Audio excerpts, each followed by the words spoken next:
మీకు సెలెక్ట్ చేసుకునేటప్పుడు ఎక్కడ ఆలోచిస్తూ ఉంటారు? ఇది ఖచ్చితంగా ఆలోచించాల్సొస్తుంది. ఎందుకంటే మనకి ఇన్ని ప్లాట్‌ఫార్మ్స్ ఉన్నాయి. ఇన్ని థ్రిల్లర్స్ వచ్చాయి. ఇన్ని సినిమాలు వస్తూనే ఉన్నాయి. అలా ఉన్నప్పుడు ఆడియన్స్ ఎప్పుడూ కొత్తతనాన్ని కోరుకుంటారు. సో, అలా కోరుకున్నప్పుడు మేము గూడా జాగ్రత్తగా చూసి కథలొచ్చినప్పుడు యూనిక్‌గా ఎలా ఉంటుంది అంటే ఒక కథ యూనిక్‌గా ఉంటే ఆడియన్స్‌కి ఎంగేజింగ్‌గా ఉండాలి. అండ్ ఆ యూనిక్‌నెస్ క్రియేట్ చేయడానికి మేము తీసుకునే డిసిషన్ చాలా ఇంపార్టెంట్.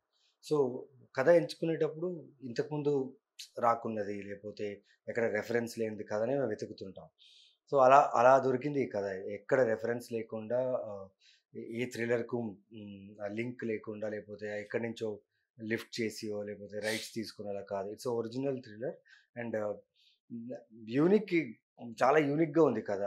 సో, అందుకే నేను చేసిన ఇంతకుముందు థ్రిల్లర్స్‌కి ఇది పర్ఫెక్ట్‌గా థ్రిల్లర్‌గా బావుంటుందని ఎంచుకున్న కథ.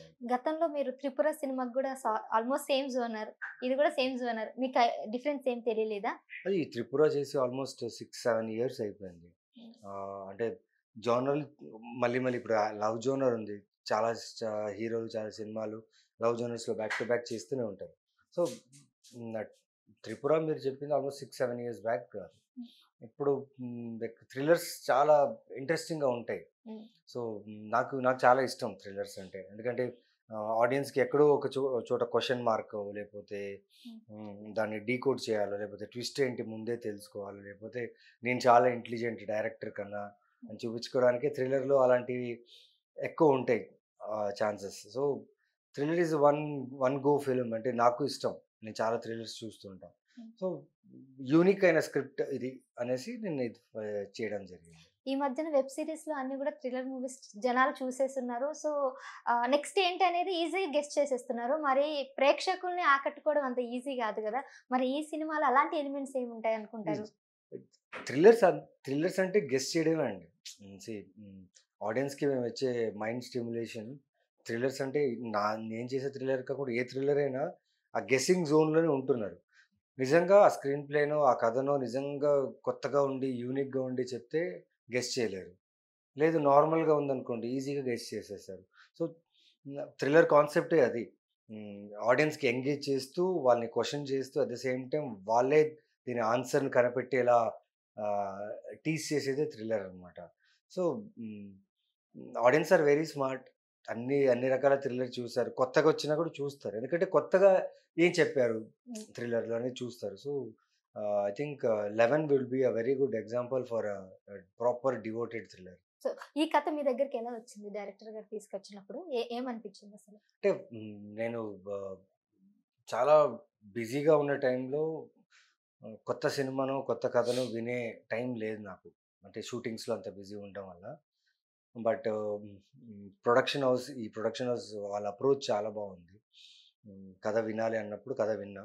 కథ విన్న తర్వాత హ్మ్, హ్మ్, ఎట్టి పరిస్థితి ఈ కథని మిస్ చేసుకోకూడదు. ఎందుకంటే డైరెక్టర్ చెప్పిన 2 ½ అవర్స్ కథని నేను సినిమాలా చూసాను. అండ్ ఆ సినిమా నాకు కనిపించింది వినేటప్పుడే. ఇది ఖచ్చితంగా బావుంటుంది. ఒక ఒక యూనిక్ ఐడియాతో, యూనిక్ కాన్సెప్ట్‌తో వచ్చిన థ్రిల్లర్ ఇది. సో, ఖచ్చితంగా బావుంటుందనేసి వెంటనే ఓకే చేసిన సినిమా. ఓకే. సో, లాస్ట్ సినిమాకి, ఈ సినిమాకి కొద్దిగా గ్యాప్ తీసుకున్నట్టు అనిపిస్తుంది గదా! ఏదండి? ఆహా! ఏ సినిమా? Last cinema? అంటే థియేటర్‌కి అంటే మీరు ఈ మధ్యన వెబ్ సీరీస్ బాగా అంటే చేస్తున్నారు. నేను వెబ్ సీరీస్ చేస్తున్నా, థియేటర్ ఫిల్మ్ కూడా చేస్తాను. లాస్ట్ నాదొచ్చేసి 'month of Madhu' 28 degrees hmm. థియేటర్‌కి రిలీజ్ అయింది. హ్మ్. వెబ్ సీరీస్ అంటే హ్మ్, సపోజ్ 2018 ఎగ్జాంపుల్ చెప్తున్నా. 2018లో మేము షూట్ చేసామనుకోండి. హ్మ్. 18, 19 ఎండ్‌లో రిలీజ్ అవుతది వెబ్ సీరీస్. అంటే 1 ఇయర్ డిలేలో రిలీజ్ అవుతది. సో, ఆహ్, మనం నా పనేంటంటే వెళ్ళాలి, షూటింగ్ చేయాలి, నా వర్క్ నేను ఫినిష్ చేసుకోవాలి. రిలీజ్ అనేది టైమింగ్ అనేది వాళ్ళు ప్లాన్ చేసుకుంటారు. So, hmm, back to back thrillers, back to back సినిమాలొచ్చేటప్పుడు అది కామన్ ఇంకా. మీకేది బాగా అనిపిస్తుంది? OTT or theatres? రెండిట్లో చేసిన థియేటరే. Definitely any theatre. Time definitely థియేటరే. ఎందుకంటే నేను పుట్టి పెరిగింది వాతావరణం చూస్తే లైక్ సినిమా ఎ అన్ని రకాల సినిమా రిలీజ్ అయ్యే ప్లేస్ నేను పుట్టింది. హ్మ్. బళ్ళారి హ్మ్. నాది. సో, థియేటర్‌లో ఉన్న ఆ సౌండ్, ఆ ఆరా ఆ రూమ్‌లో అందరూ కూర్చొని ఒక్క సినిమాని చూడడం అనేది అది అది సూపర్బ్ ఎక్స్‌పీరియన్స్ అది. గ్రేట్ ఎక్స్‌పీరియన్స్ అది. సో, ఎనీ టైమ్ థియేటరే. రైట్. అండ్ మీరు ఇంకా కేవలం హీరోగానే కాకుండా క్యారెక్టర్ ఆర్టిస్ట్‌లో కూడా చేస్తున్నారు కదా! సో, అనిపించలేదా ఒకవేళ నేను క్యారెక్టర్ ఆర్టిస్ట్‌గా వెళ్ళిపోతే నా ఫేమ్ తగ్గిపోతుంది అట్లా? అట్లేం లేదు. ఆ! మనం చూజ్ చేసుకునే విధానంలో ఉంది. మనం చూజ్ చేసుకునే క్యారెక్టర్స్ ఇప్పుడు నేను ఇన్ని క్యారెక్టర్స్ చేశాను. ఎక్కడైనా తగ్గిందా? లేదు. People are still liking my work. నా సినిమాలు చూస్తున్నారు. నన్ను అప్రిషియేట్ చేస్తున్నారు. ఆహ్, డైరెక్ట్‌గా అప్రోచ్ అవుతున్నారు నా సినిమాలు చూసి. అలా ఏం లేదండి. నేను చేసిన క్యారెక్టర్స్ కూడా చాలా నచ్చాయి చాలా మందికి. హ్మ్. సో, నాకెప్పుడు అలాంటివి ఎక్కడ జరగలేదు. అంటే ఇప్పుడు మరి చూస్తే ఇప్పుడు నేను క్యారెక్టర్స్ ఇప్పుడు నా నెక్స్ట్ రిలీజ్ అయ్యే సినిమాలు 3 క్యారెక్టర్స్ సినిమాలున్నాయి. 3 విలన్ సినిమాలున్నాయి. హ్మ్. ఒక 4 హీరో సినిమాలున్నాయి. ఓహ్! సో, అలా ఏం లేదు. డైరెక్టర్స్ చాలా క్లియర్‌గా ఈ యాక్టర్‌ని తీసుకుంటే ఈ యాక్టర్ ఏం చేయగలడు అనే క్లారిటీ వాళ్ళకుంది. సో, నాకు అలాంటివేం లేదు. Like anything I want to be a part of good film and good story.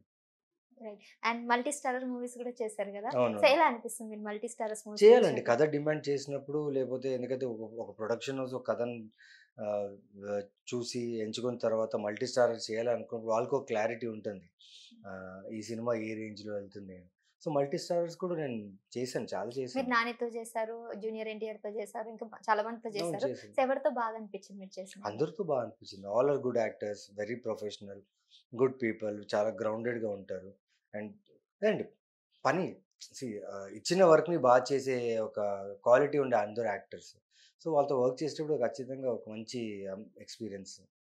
'Aravinda సమేత'లో కూడా మీరొక క్యారెక్టర్ చాలా మందికి ఇప్పటికి జనాలు బాగా బాగా గుర్తుపెట్టుకుంటారు, గుర్తుపెట్టుకుంటారు. యాక్టింగ్. ఆ అవును. క్యారెక్టర్ చాలా మంచి హిట్ అయింది కదా! బాలరెడ్డి క్యారెక్టర్. అవును. బాలరెడ్డి క్యారెక్టర్. సో, ఆ వర్క్ ఎక్స్‌పీరియన్స్ ఎలా ఉందండి సీ అప్పట్లో?